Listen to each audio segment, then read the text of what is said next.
আসসালামু আলাইকুম। একটা ভিডিও দেখে মনটা আসলে খুব খারাপ হয়ে গেল। আমাদের বাংলাদেশের পৃথিবীর বিভিন্ন প্রান্তে মানুষজন অন্য চোখে দেখে, ভিন্ন চোখে দেখে। তার কারণ এইসব অসাধু লোকজন।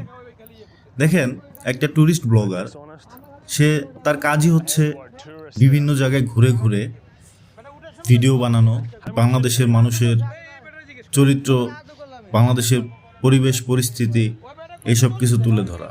সম্ভবত বুড়িগঙ্গা নদীতে একটি নৌকায় উঠে, তার সাথে ভাড়া চুক্তি করেই সে উঠে যে 40 টাকা। সে প্রথমে চাইছিল তার কাছে 40 টাকা, এখন নদী পার হওয়ার পরে তার কাছে 200 টাকা দাবি করে। ভিডিওর ভিতরে লিখে দিয়েছে ডিসঅনেস্ট বোট ড্রাইভার, পাশে বাংলাদেশের পতাকা। এটা আমাদের জন্য লজ্জার।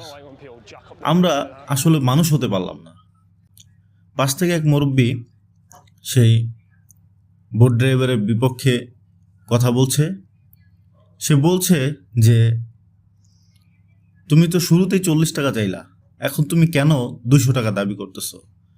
তো সে বোট ড্রাইভার সে মুরব্বীর প্রতি চড়াও হয়। তো এটা আমাদের আসলে কাম্য নয়। এতে আমাদের দেশের ভাবমূর্তি নষ্ট হয়। তাই আমাদের সকলের উচিত নিজ নিজ জায়গা থেকে একটু সৎ এবং নিষ্ঠাবান হওয়া। সবাইকে ধন্যবাদ। আসসালামু আলাইকুম।